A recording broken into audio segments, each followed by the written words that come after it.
friend, welcome to my channel. My name is Jordan if you're new here, and I'm a stay-at-home mama of 3 boys who are 5 and under.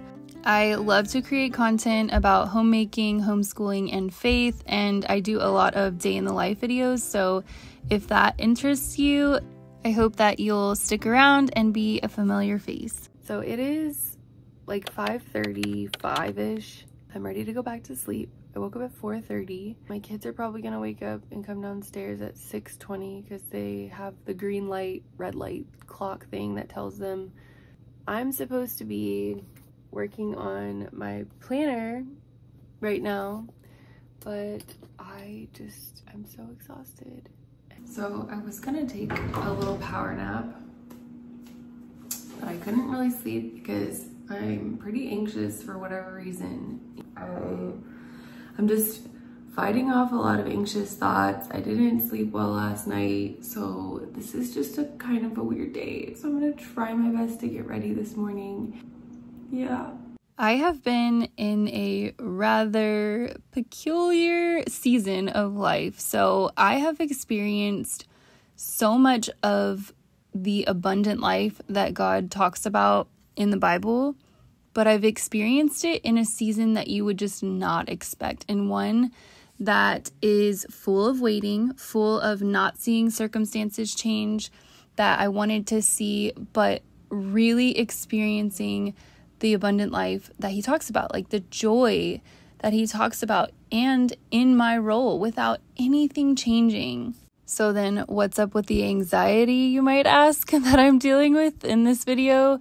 It is the enemy. So whenever the enemy sees us thriving and God moving in our lives and speaking to us and we are listening and obeying, he comes after us hard. And so what you're going to see in this video is a lot of me fighting off thoughts in the middle of trying to continue to homeschool and do homemaking.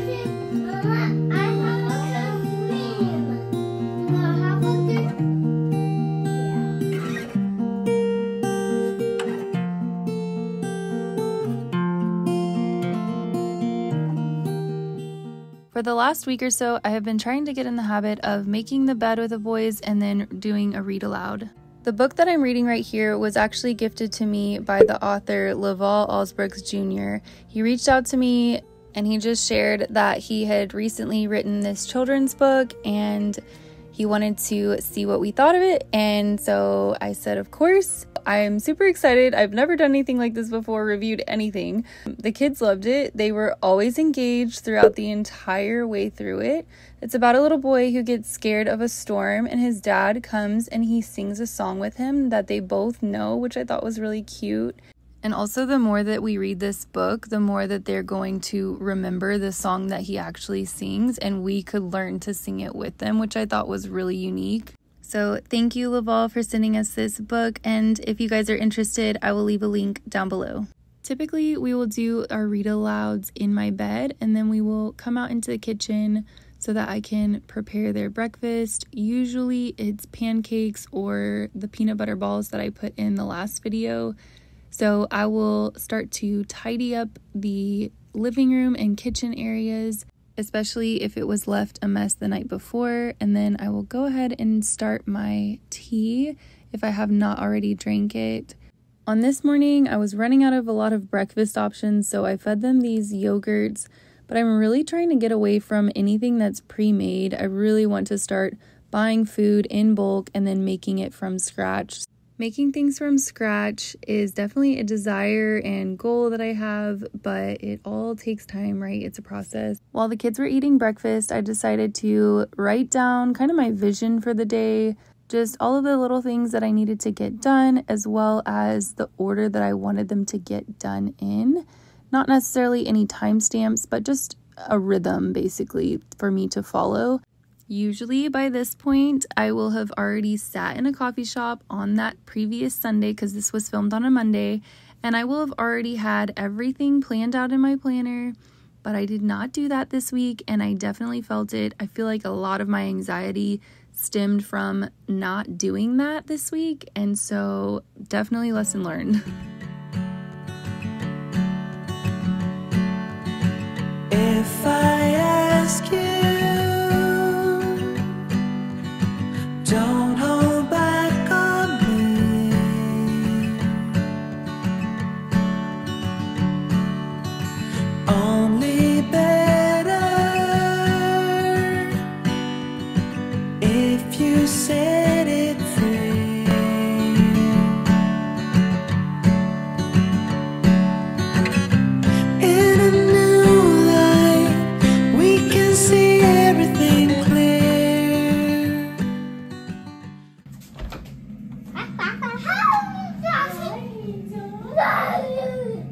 These 3 boys right here have bonded so much more than I ever thought that they would, and so quickly.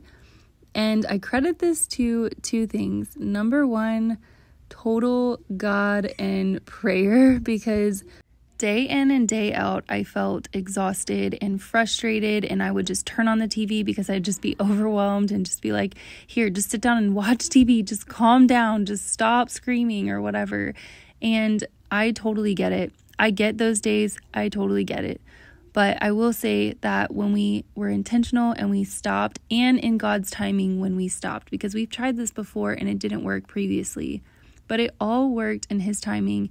Anyways, I could go on and on about all of the things that it has changed in our lives, like their attention span with homeschooling and with their bonding with each other and their fighting and their behavior. But I'll just say this, if you are even the slightest bit curious, I would encourage you to first pray about it and the timing of it. Stay strong when you implement it because it's going to be hard, and then just allow Him to do the rest. Okay, close the door, please. So I wanted to talk a little bit about some of the books that I got. They came from my older sister's page that I've talked about on here before. Her Instagram page, she knows a ton about books, a ton about the library. She makes book lists, and they are excellent books. I have been blown away. Last week was the first time that I put a bunch of books on hold. It was super easy because I just took her list that she had. She has already done the research for you, so you just pull up her book list and just put them all on hold. She even has a guide that will help you to just kind of navigate the library if you're new to it, or if you're not super... If you're... Joshy, I'm trying to talk on the video. Yeah. So I'm just gonna show you some of the books. So this is one of them, The House on East 88th Street. This is about Lyle Lyle Crocodile. This one I actually bought, but it came from her idea of getting the Peter Rabbit book, which we checked out from the library. This little one, I actually ended up buying this one also because we loved it so much. That's one thing that I am loving too about checking out these books from the library. You can test them out, and then if you love them, you can purchase them later. I never thought about doing that. Maybe that seems super obvious to other people, but I never thought about doing that. This is another one of the books that she had on her list, Make Way for Ducklings. So we read that one this morning. That was really cute too. All of the pictures are just very classic living books, just beautiful and well written too. This one is Caps for Sale. This one was the first one that we read. Super cute also. Ferdinand, the story of Ferdinand. I haven't read this one yet to them. The Runaway Pea, this was not on her list. We also just picked that one out from the library, but it's really cute. We do recommend it. Owl Moon, we haven't read this one yet, so that is still on our to read. If you are interested in looking at her book list or checking out her Instagram, I will leave it linked down below.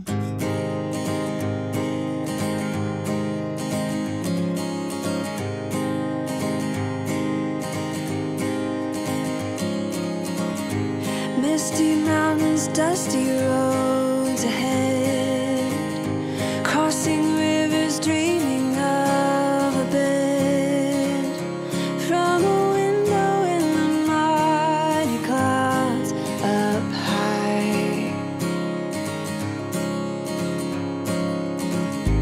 I can touch a stream of gold. It's circle time! Josie, are you ready for circle time? We kind of changed up a little bit of this room. So I brought up this easel so that we could put our verse of the week on here. And our calendar I brought up here. We brought in this coffee table that was in my son's room. I put up one of these bookshelves for some little activities that they could be working on during the day. I feel like most of this basket I don't really use lately. I need to put new stuff in it, but this list right here is the main thing. I use this to kind of refer to as we do circle time. The items I placed on this top shelf were for my 2-year-old, so just for him to practice counting the little fish and putting them in the pond, as well as some little seashells on the side. Underneath that shelf are some little laminated letter fish for him to work on remembering the uppercase letters.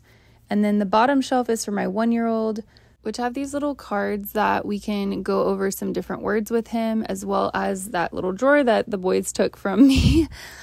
He can practice putting that ball inside of that drawer. But yeah, one thing that I really love to do every now and then is to change up their space just to keep it fresh and exciting for them and for myself when I'm playing with them. It just keeps me more interested as well.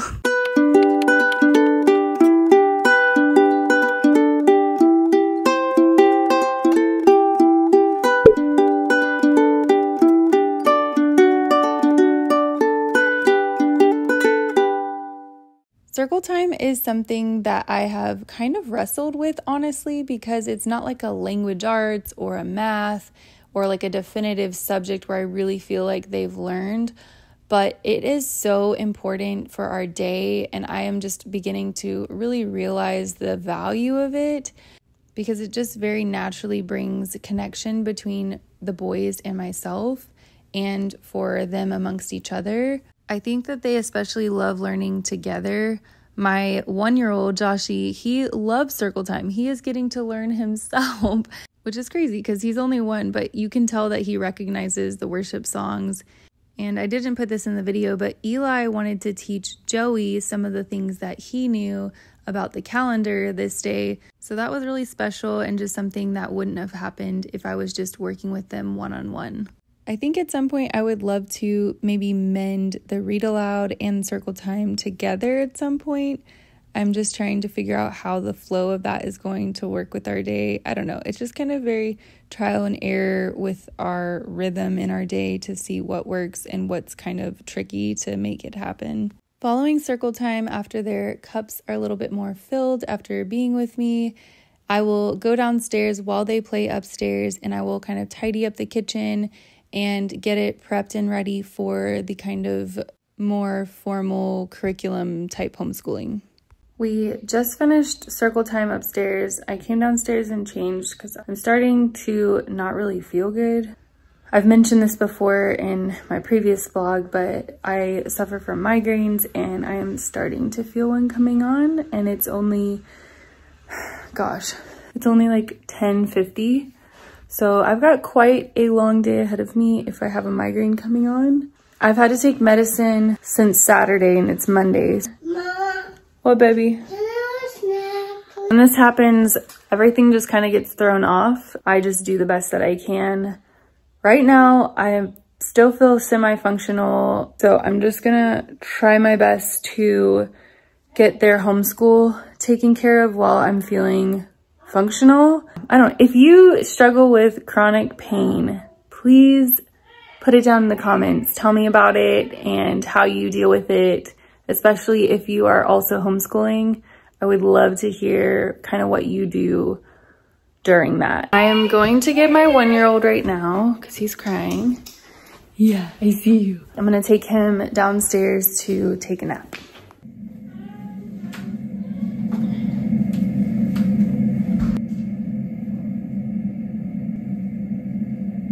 These cookies? Yes. Oh, please. I think I can see it. The formal homeschool time frame has been kind of tricky to navigate just because of my 1-year-old's age, and so just trying to figure out when he naps and when to fit it in has been a little bit of a bump in the road. It is so much easier to work with just my oldest and my 2-year-old rather than having to figure out what to do with my 1-year-old and my 2-year-old. Also, I've been trying to introduce a little bit more independent work for my 5-year-old Eli, just because I know that sooner or later I am going to be working with the younger 2, so it would be very helpful to have him just kind of able to do things more on his own.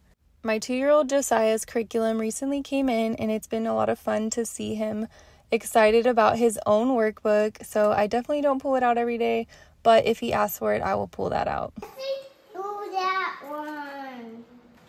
Do you know what letter this is? B is for the baseball. This is an uppercase A, and this is a lowercase a, because it's little, right?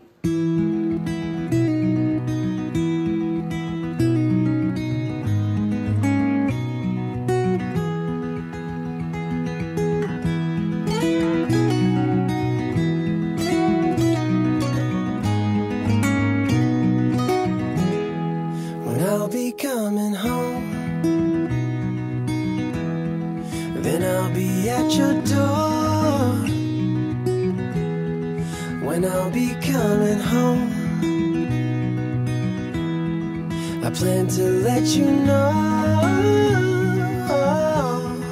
the longing of my heart.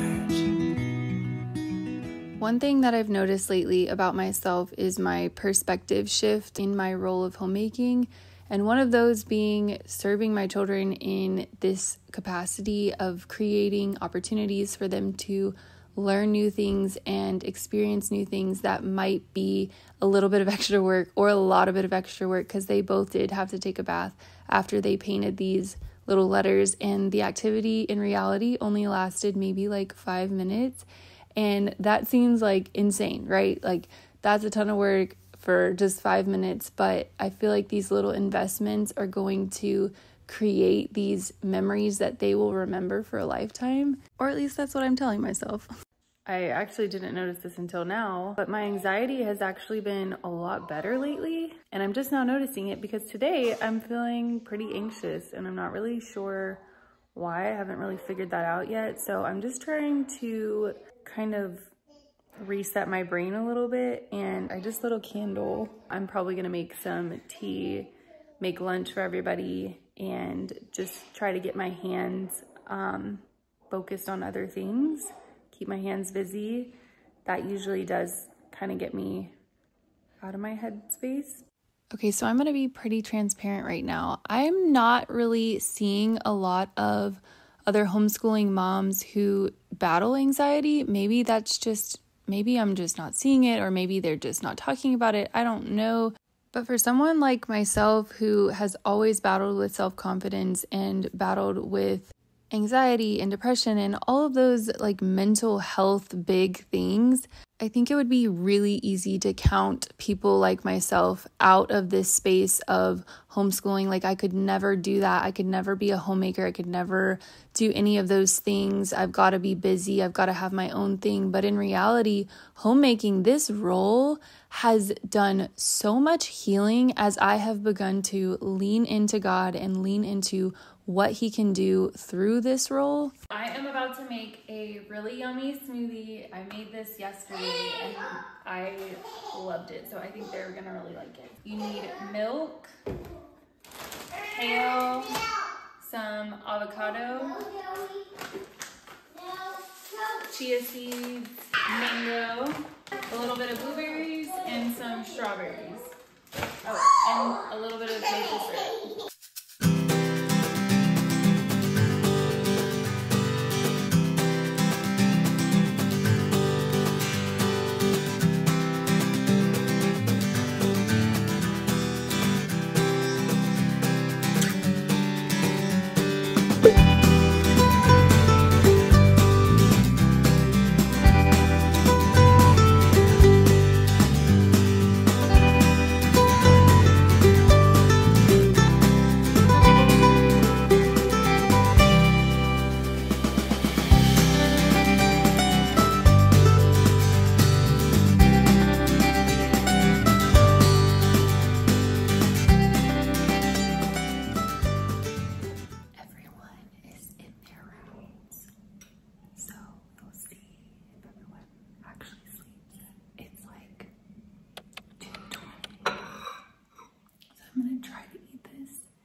After about an hour of going back and forth with my 1-year-old, he finally did sleep, and then I was able to work on a little bit of math with Elijah. He loves using these chocolate chips and the dice to create equations. It always gets him interested in doing math, no matter what he's doing in the day. These are zucchini.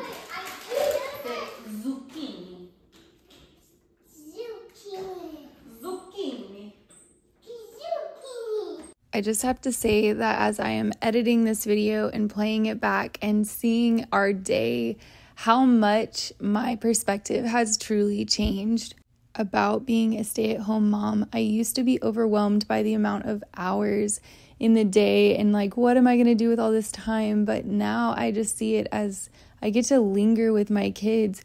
We are so unhurried in this role. You pretty much make your schedule for the most part. Yes, there are appointments every once in a while, But for the most part, you get to just linger with your kids and make food with them and teach them and love on them and cuddle them.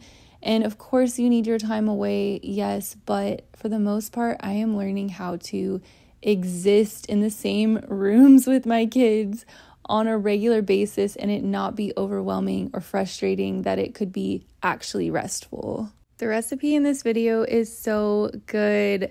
I will leave it linked down below. It is healthy, delicious, easy to make, and it is not super expensive. So you've got to check it out if you have a chance. If you enjoyed this video, go ahead and click that like and subscribe button, and hopefully I will see you on the next one.